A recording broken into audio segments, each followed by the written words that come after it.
Welcome, everybody, to a session here at Purple Hats. I'm Mark Bagley. I'm AttackIQ's Vice President of Product, and I'm joined by Ken Weston, who is Director of Cybersecurity Strategy with Cybereason. Welcome, Ken. How's your day going? Hi, Mark. Great. Thanks for having me. Appreciate it. Outstanding. So, we're going to be talking about XDR today. And, you know, so many things in the cybersecurity industry wind up being buzzworded and acronymed to death. Like sometimes people feel like, you're amidst a field of wild buzzwords every day. And, we're going to demystify XDR here today. Ken's going to help us out with that. We're going to talk through critical capabilities, and we'll talk through a few use cases as well to help you connect a bit more with how XDR can connect with your mission of threat defense. Does that sound like a winner, Ken? That sounds good to me. Thanks, Mark. Awesome. So let's talk critical capabilities for XDR, how it's different than stuff that you may already have inside your environments, and why it's so important to an evolution of your InfoSec program. Great. Yeah. Thank you. I think one thing that folks are familiar with is EDR, which is Endpoint Detection and Response. A lot of folks are familiar with a lot of the vendors that are out there that provide that capability, where you're not only able to look at what's happening on the endpoint, whether it's signature based, behavioral based, or even leveraging machine learning on the endpoint to identify bad actors that might be happening on the environment, whether it's malware, whether it's compromised credentials, things like that.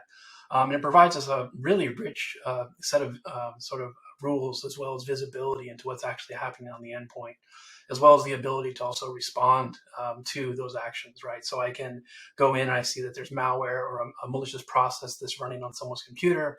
I can isolate the host. I can kill that process. I can do a lot of different actions. But with XDR, people are always wondering what does the X mean? That's why I always say, like, let's talk about solving for X in XDR. It stands for Extended Detection and Response. And what it's really doing is bringing additional telemetry in. So not just limited to where you maybe have a sensor deployed on the endpoint, but also bringing in data maybe from your firewalls, bringing information in from your workspaces, whether it's Google or if it's Office 365. Also bringing in data around identities, right? So that's something that used to be the sort of the realm of UBA, like user behavior analytics. Now we're also able to incorporate this as well. And sort of the first phase when it comes to XDR is incorporating sort of the identity in the workspace to sort of enrich those existing detections that you may have on the endpoint. And what that does is provide sort of a broader view of what's actually happening across the kill chain. If you're familiar with the kill chain from Lockheed Martin, that's sort of the process that an attacker actually goes through from initial reconnaissance to actions on objectives and everything that happens in between. And so with EDR, we had sort of a pretty good perspective of what's actually happening. We can see things get executed. We can see maybe if they shifted and moved to a different system. But with XDR, what that provides us with is a larger view where we can actually even identify things where initial intrusion, where did this actually occur? Was this part of a phishing campaign?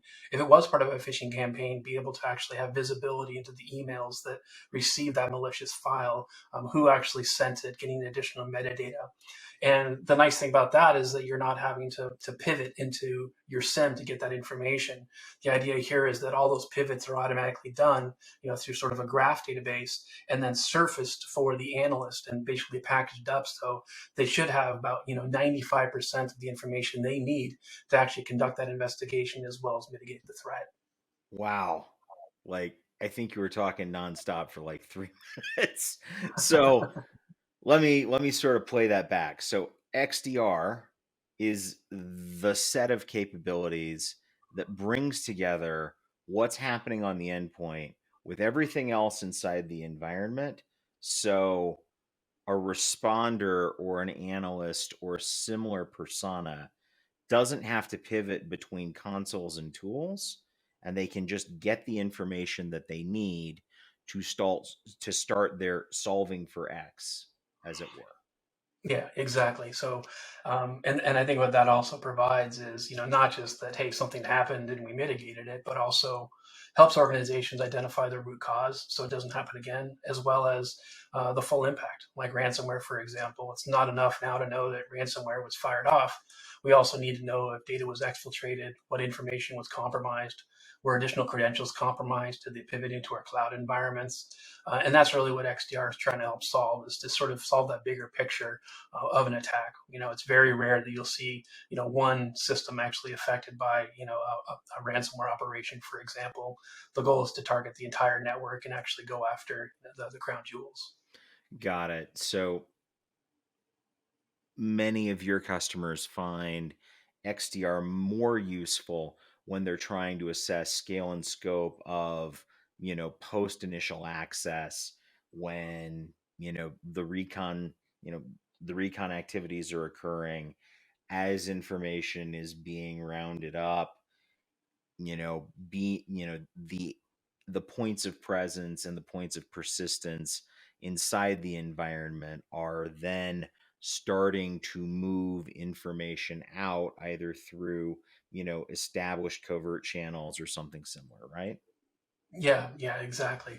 And that's something that usually would take, like, in a SIM, if you've ever, been an analyst and had to work on an incident, you have to think about how many pivots do you actually have to do, and do you actually still have access to all the information that you need? Because a lot of times information is dropped from the SIM because it's either going to be too expensive to ingest, like cloud data, for example, or it's just going to be not technically feasible if it's a high velocity data source, such as maybe identity information or DNS and things like that. So the idea here with XDR is that you're able to bring all that information in. You're leveraging advanced technologies like machine learning to draw the connections between the different events that are happening across these data sources, and then surfacing it for the analysts. So they can respond to those threats much faster than you would with your traditional tooling, when you have kind of a combination of SIM, then you bolt on a SOAR platform, then you maybe bolt on a UBA platform on top of that.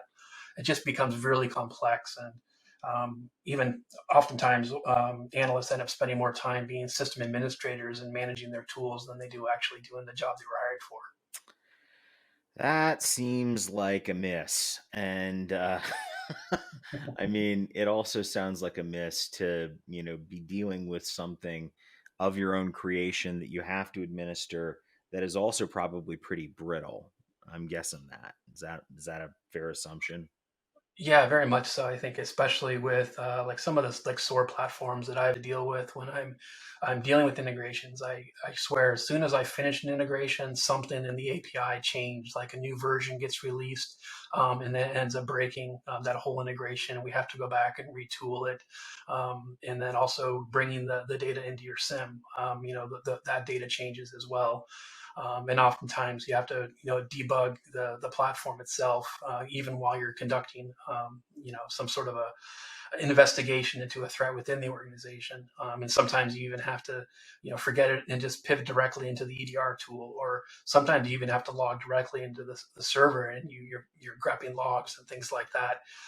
And so it just takes a lot more time for the analyst to try to mitigate some of those threats when you're still managing the tools and things as well, just to get the infrastructure operational. I, for one, love fixing the plane while I'm flying it. That sounds awesome. Yeah, There's yeah. nothing better. But my sarcasm aside, I think we've gotten the sort of message around critical capabilities for XDR really nailed. Now let's talk about using XDR in a threat management use case. You talked about like the bad way of, oh crap, now I got to break glass and get the admin keys and go straight down to the metal or the virtual server or the infrastructure as a service console, and I've got to go and manually get logging, and I'm searching through logging, et cetera, et cetera. So that's the bad way. What's the threat management use case sort of end to end in the new world with XDR? Well, I think the biggest one is having all of the information you need at your fingertips to conduct that investigation. and then also being able to respond while you're still within the context of that investigation. And by context, I mean not having to shift into a different UI, into different tools, not having to master some sort of proprietary query language that you have to go in and learn with your SIM. Instead of having to write maybe a 20 line query, being able to point and click and actually have that available in a UI, that's going to help solve a lot of those issues with regards to the mean time to response, mean times to resolution. And I've also found that there's challenges too within the SOC where not all SOC analysts are equal, right? So you have junior analysts, you have senior analysts, and the senior analyst might be spending more time, kind of more on detection engineering, finding threat hunting, building new rules and things like that. Whereas if you have an XDR tool that is able to leverage all of that you've already built, and again bring in 95% of the data that you're going to need for your investigation, that's really going to help the junior analyst to be able to mitigate these threats themselves without having to rely on some of those senior talent folks within the SOC. Got it. Got it. And that sounds like a huge sort of capability uplift for everyone. So, in the spirit of, spending a minute with the use case, um, let's, let's try, say, WannaCry. So, what would be the experience of those individuals that you just got done talking about using XDR in the early days of WannaCry? Sure. I built an XDR demo around ransomware operations, so I can talk a little bit about that. I think one thing with ransomware is that you're dealing with like a Conti, for example. They're Yep. a company of themselves. I mean, they're generating over $100 million in revenue. They have over 80 employees that basically they're working with. They also have contractors where they can actually purchase initial access into networks. And so there's this incredible underlying economy around ransomware. And there's a lot of money that's being generated. And with that, there's an increased level of sophistication as well that we're seeing with these adversaries where WannaCry, can be, detected, most of the time by signature-based detection, but more advanced ransomware operations, they actually are much more bespoke, targeted to an organization. So you can't necessarily rely on signatures. And we're even seeing that you can't even necessarily rely on files, not necessarily a binary where, for example, in this demo, we actually built it using fileless approach where we bring in a PowerShell to execute the ransomware as well. After we've compromised not only an individual host, but I compromise one host, I pivot into another one where I'm able to gain additional admin credentials, and then I actually am able to compromise Active Directory and the network itself. And that's when I actually deploy the ransomware. I'm not just, again, targeting one system. I want to encrypt the entire network and cause as much disruption as possible. So in that kind of scenario with XDR, where I'm actually able to see, hey, I've identified a malicious file, I can leverage our predictive ransomware detection capability on the hard drive, where even if it doesn't have any sort of signature, it doesn't look like ransomware based on behavior, it's fileless, it's in memory. As soon as we see that process start running that looks like ransomware, we block it. Not only on that host, we block it across the organization, leveraging what we refer to as cross-machine correlation, which is another great thing with XDRs. We're not just looking at one system, we're looking across the entire network, across all of our endpoints. And then we're able to see that, hey, this fired off here, we're seeing it fire off at other systems. We're able to also then leverage XDR to see, all right, we've identified that this came from email. Who else received this attachment? And we're able to quickly identify that, and then also gather not only those emails, but also what accounts are tied to those. If those users were logged into this computer at that time, what other accounts did they have access to? We can even look at Okta. If those credentials were compromised, did they pivot into our GitHub? Did they get access into our source code, right? All these different types of scenarios, we're able to identify that really quickly. I can, in this demo, for example, identify that two systems were hit with ransomware. I immediately isolate those hosts. Now I've mitigated sort of the existential threat to the organization. I've done it within the context of our UI.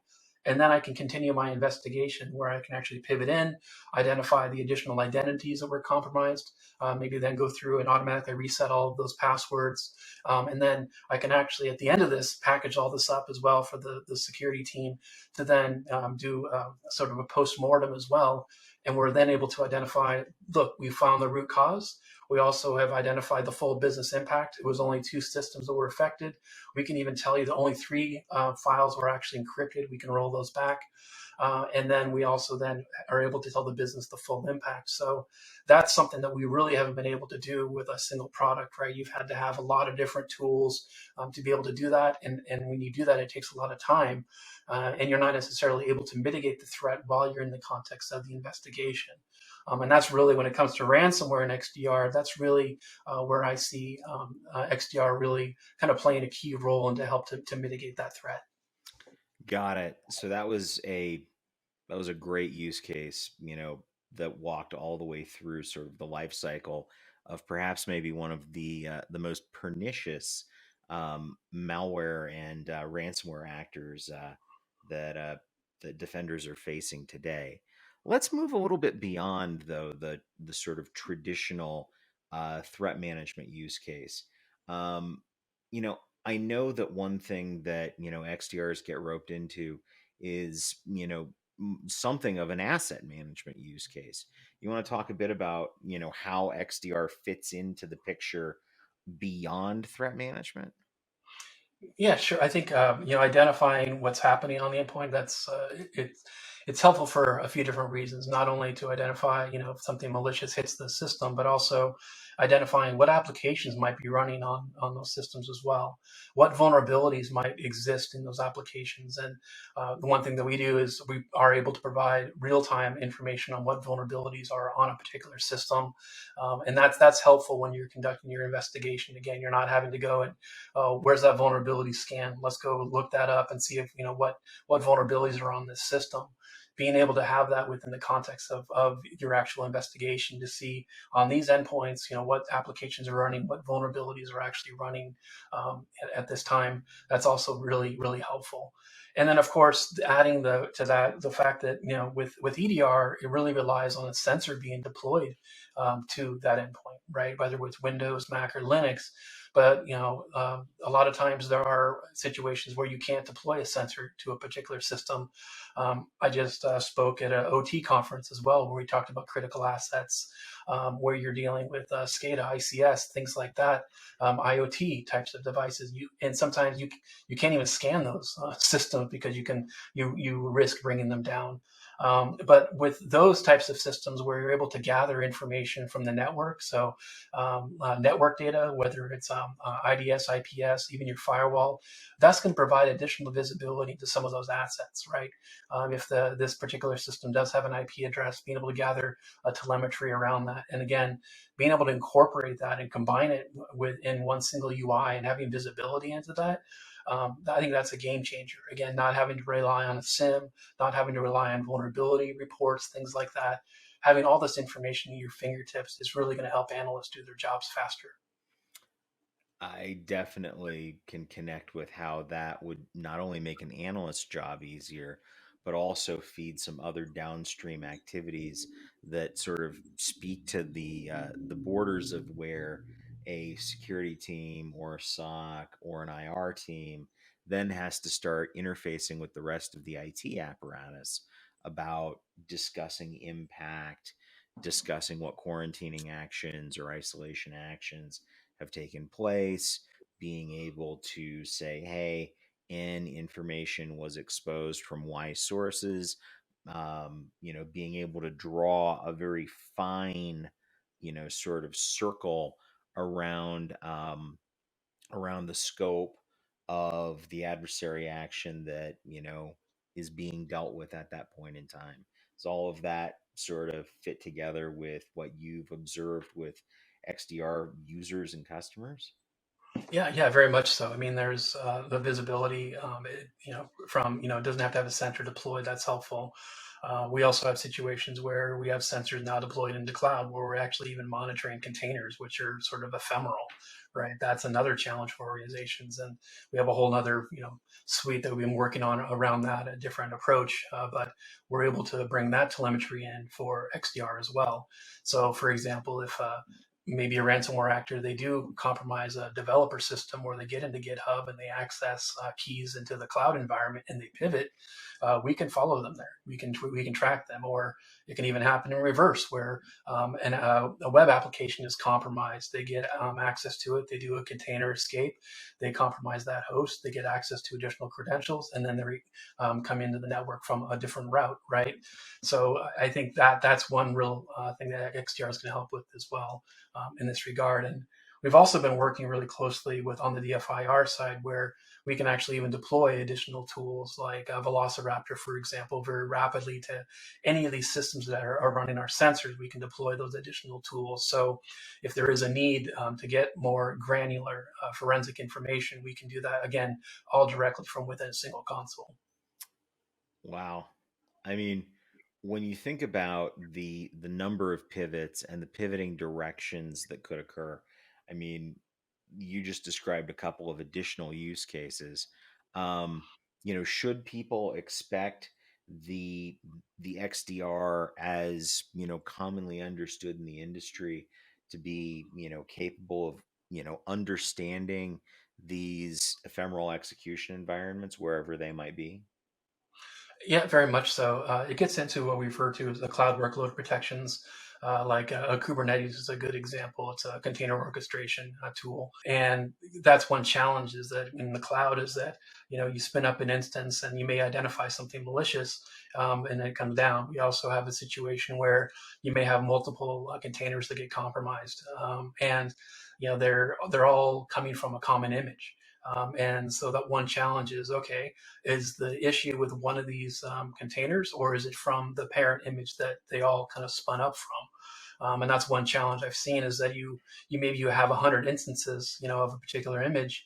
Now one of those is vulnerable. All of them are vulnerable. So how do you react? And usually you have to, bring them all down slowly. You have to fix the initial image, the initial vulnerability, right? So a lot of times you don't have visibility into that, and that's kind of what the goal of CWPP is to actually solve. And like again, what I was mentioning cross machine correlation, we've applied that to containers as well, where we have the cross container correlation, where we can see that, hey, these two vulnerabilities are shared with this container.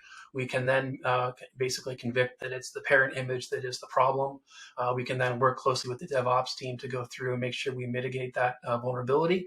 And then we can spin those back up, and then very rapidly bring down the potentially vulnerable containers very quickly, and again mitigate that threat. Ken, I'm loving this conversation because, every follow-up question I'm going to ask you, like, you just steer right there. Like, my next question was going to be, hey, container registries, what about them? What about source images? But, like, I tee up one thing and you just knock down like four things. This is great.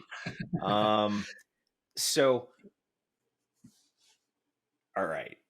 My mind is very, very piqued about, this whole evolution of, sort of moving beyond, we talked about threat management, we talked about ransomware, we've now talked about asset management, we've even hit cloud.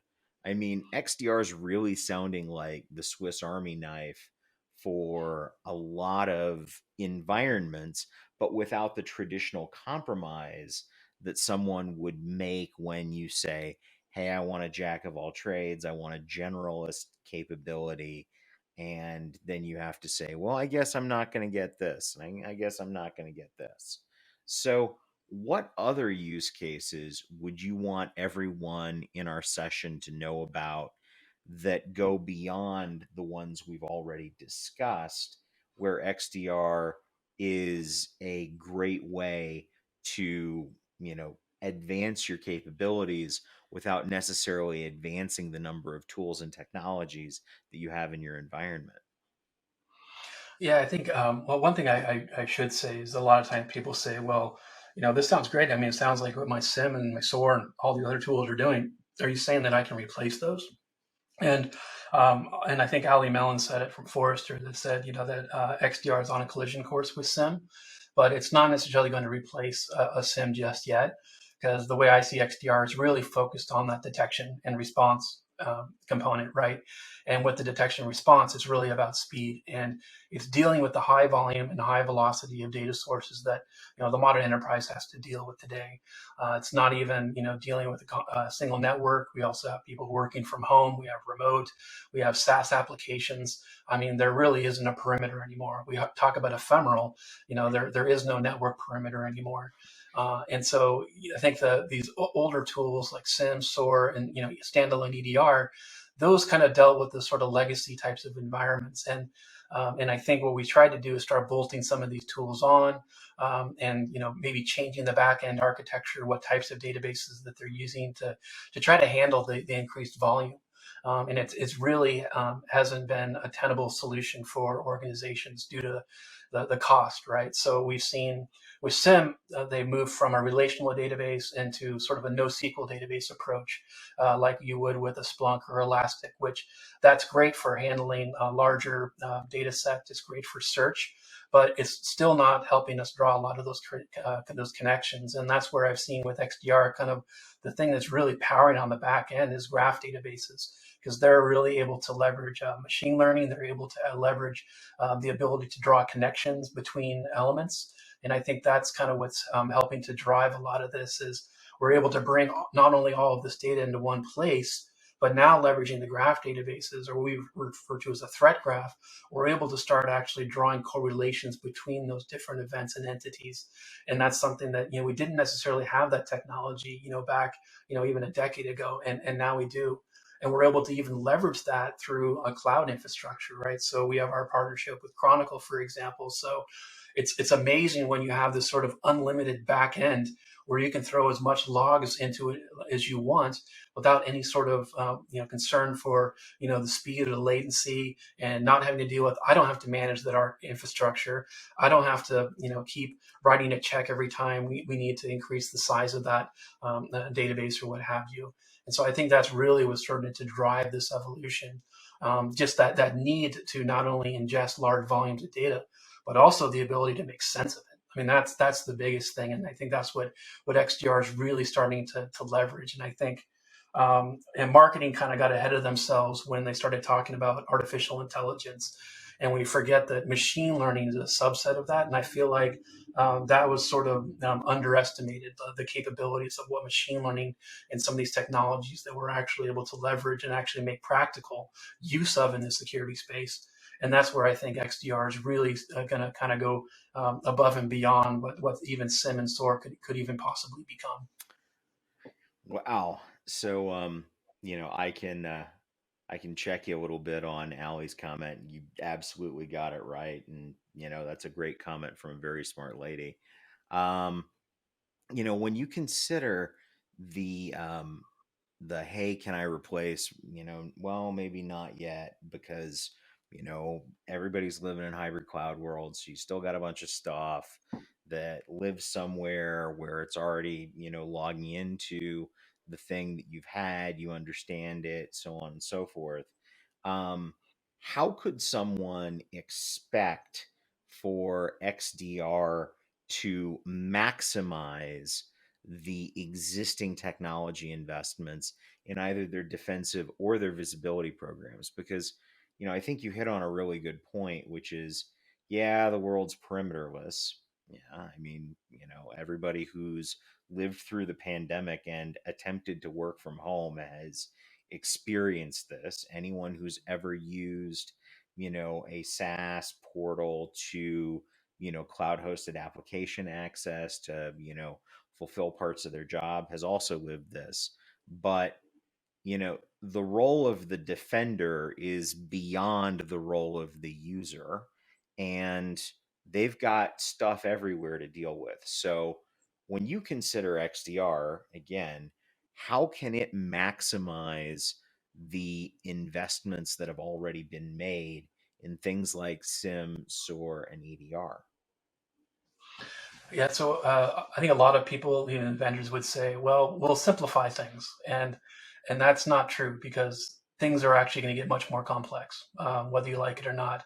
But what I believe that XDR is going to help organizations do is manage the complexity. It's going to make it will make it easier for them to manage the different environments, the different applications, whether it comes from identity, from the cloud, all these different SaaS applications and things like that.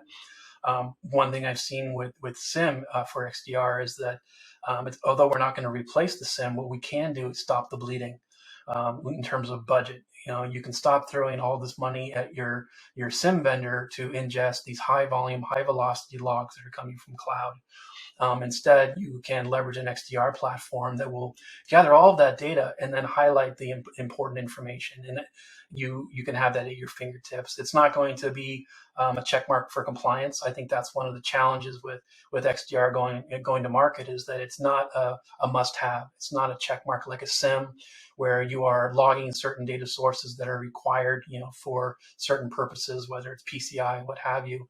But XDR is going to be able to bring in a lot of those data sources that people were dropping. They weren't bringing them into the SIEM due to the cost challenges as well as the technical constraints. We're able to bring in, the high volume, high velocity data sources, and then draw those connections to them and make sense of it, and then surface the information that actually is going to be important for the analyst. So they don't have to, again, bring in terabytes of data, just to identify one particular incident. Got it. Got it. So that really sort of hits the nail on the head for me with SIM. And, again, I was going to ask you about, hey, what about PCI daily log review? But you knocked it down again. So let's talk a little bit more about the extension of investment with maybe SOAR or EDR. Yeah, well, one challenge I had with SOAR, it was interesting. It was sort of promised to be, it's a security orchestration, automation, and response. And the whole idea was that I've even seen marketing pitches where replace your analyst with our artificial intelligence SOAR platform, and that's not going to be, it's not going to happen. The reason is that humans are still the best ways, people at identifying anomalies. They are the ones that, unlike machines, understand business risk, right? So a lot of times organizations, they don't trust their SOAR platform or their detection capabilities enough around false positives, for example. A machine, you could say, hey, if it identifies this is malicious, bring this machine down. Well, problem is that machine was critical to the business. It was our main web server. You brought it down. It's going to take us at least 24 hours to get it back up. And how much money are we going to lose as a result of that? Whereas like the SOAR platforms, the way they actually ended up being used in reality is that they would go out and an incident or something would be triggered, and it would go out and gather additional information from your EDR tool, from the SIEM. It would gather it, maybe go into AD. It would maybe even gather direct logs from a server. And that's what it would do. It would just gather this information, surface it to the analyst, and then the analyst still had to make the decision as to what they were going to do. It made it easier because they could click a button, things like that, similar to what an XDR platform does. But instead of it doing it sort of in real time for you automatically, it's having to kind of do that based on, this alert got fired off. Now we'll go out and gather this information. Then we'll surface it to the analyst. And when you do that, you're losing a lot of time. And then also having to, again, manage those integrations and things like that are incredibly complex. And there's a reason that every single SOAR platform requires a professional services agreement. Got it. So almost, maybe not making the SOAR investment more valuable. How about the EDR investment? Can can XDR make EDR more valuable? Very much so. I think even some of the legacy EDR vendors that aren't getting into the XDR space, we're even going to be able to ingest telemetry from other endpoint sources as well. So if you acquire a company, for example, and they already have one of these legacy EDR tools, you're able to bring that data into an XDR platform as well. There's even what's referred to as open XDR, where the idea there is that you're open to whatever EDR, whatever vendors out there. You're able to bring in that data, and that's true with us as well. We're going to be able to bring in EDR from basically any EDR source, and then we can enrich it with the XDR data as well, and then also provide the nice UI as well as the nice workflow as well. I didn't even realize there was something that was basically equal opportunity XDR. Yeah, yeah, yeah. Interesting. So, we've talked a bit about how the multiple use cases come together. We've talked a bit about places where folks can get more benefit from the investments they've already made. We've talked about critical capabilities. Um, you know, One of the things that this sort of sparked for me in my mind was, you know, back to that, back to that up leveling of people and that sort of normalizing of the people capabilities. Um, when you think about the contribution that XDR makes to that outcome, what are the most important parts of XDR's contribution to sort of normalizing skill level between someone who's seasoned versus someone who's in their first job coming out of a college cybersecurity program, learning. Yeah, that's a good point. I think the for kind of the UX aspect of a security tool, right? I think that's important and something that I think a lot of like security vendors forget about. Like they don't necessarily think about who their audience is. And I think with XDR, there's the nice thing I like about our product is a UI. Having a really sort of intuitive UI that makes sense to the analyst. We map things out to the kill chain, as I mentioned before, so you can kind of see along a timeline, where was the initial intrusion, and where did they maybe do lateral movement, where did they do the actual injection, where did the malware actually get executed, and did they pivot, and then be able to go into what we refer to as a malop or malware operation.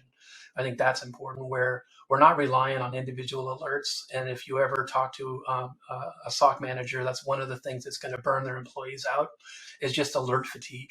They just get inundated with all these alerts. They have to investigate them. There's so many false positives. So what's important with XDR is being able to stitch these events together and again and display it in terms of like more operation centric types of approach. So a junior analyst can come in and they could see again in a simple timeline the events that have actually occurred. But that being said, we also need to be able to allow more advanced folks to be able to dig deeper into that. So doing threat hunting, for example. So like for example, we may have our malop, but we also still need a way for them to maybe pivot directly into a particular host to identify what other processes we're running, maybe identify an identity, like what other accounts are tied to this particular email address. Being able to do that, again, without having to change context and go to a different platform, that's really, I think, important. So having one sort of platform to try to rule them all, you're not going to be able to get all of those use cases out of one UI. There's still going to be, that 1 or 2% where you're going to need to deploy additional tools or, maybe even go directly to that system to pull a forensic image. But if you can get all that information at their fingertips and display it in a way that makes sense to them, and then also provide them with utilities and tools to respond to those, like whether it's isolating hosts, blocking IP addresses, changing the password, right? Doing the sort of the mundane things directly from within the UI without having to make it painful. I think that that's going to make their jobs a lot easier. And the tools that they use, it should be a joy. I don't want to get all Marie Kondo on people, but it should be a joy. If you're going to be using this tool day in and day out, it should be easy to use, and you should enjoy with the UI, and it should be intuitive, right? I don't know, having to look at and grep logs all day and things like that, or just looking at the same UI with the same alerts, responding the same way. That's just going to burn people out. So I have to admit, I had two pieces of visual and mental imagery in that last segment of yours, Ken. I pictured Marie Kondo sparking Gollum, and that was really not very good. But that's a gift that you've given all of us today.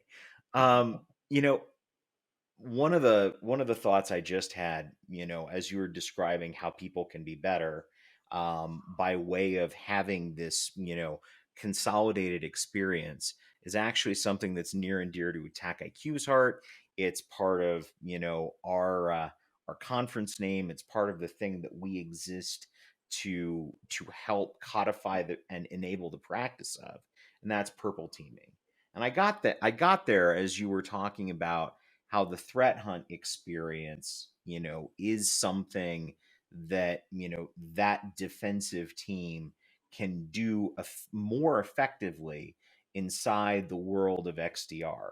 So, the picture that I have in my head based on what you just shared with me is that I've got my red team and they are using technologies like breach and attack simulation. They're using their own tools. They're using a lot of stuff to evaluate the performance of the defenses and the people. And the defenders have this new consolidated experience by way of XDR. And you can bring the purple team together around the concept of an automated way to evaluate defensive performance and the way to identify more clearly the adversary behavior that was being wielded by the red team. Am I just making this Mhm. up, or does this make sense to you?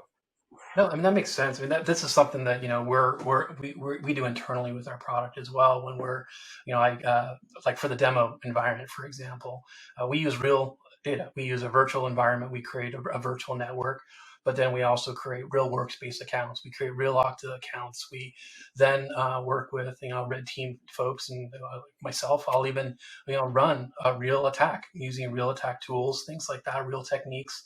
And I love it because sometimes we'll identify, well, we ran this attack and it didn't detect that it was, coming from this email address or what have you. So we can go back and we can improve our detections. And that's kind of the cool thing too, is like seeing, where did it connect the dots and where didn't it? And I think when you're able to do these type of purple team types of exercises where you're kind of doing that hand in hand, that's going to help make your detection logic better, and also provide the analyst too, like when you're actually really running a real attack, what does this really look like? And like it's gotten to the point now, like I can go to Black Hat, I can go to RSA, and I can look at a demo and I can tell you if it's synthetic data or if it's real data, because real data is messy, right? There's always going to be, sort of artifacts in there that you don't want, things like that. And, it's important for you to identify that, right? And be able to see what a real world attack looks like. Because if, you go through a nice demo and then you go out, you buy the product, you get it deployed, and then someone runs a real attack in your environment and you're like, wait, that doesn't look like the demo. Yeah, well, it's because it's not real, right? So I think running these real attacks is critically important. I mean, that's why we leverage virtualization for this. It makes it easy to spin up different types of attack environments, whether we're using Google Workspace, where we're using Office 365 in another instance, right? We run these attacks in all these different scenarios with a lot of these different tools.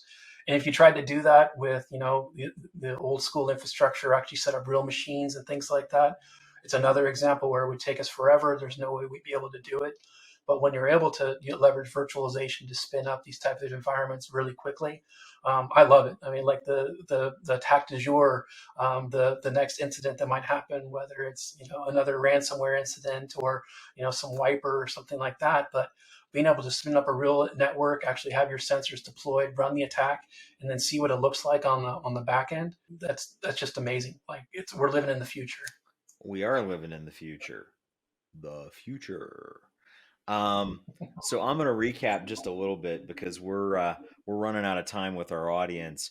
But XDR is a great way to consolidate many different perspectives, both from a defensive and a visibility perspective, that then enables a whole suite of downstream capabilities for defenders that saves them from time lossy context switching, as well as extends the capabilities of the security team into many use cases that they could have never extended into before, simply because they just would have run out of time. Did I get that right, Ken? Yeah, that's a great way to summarize it. You're hired. Sweet. We'll see you next time, everybody.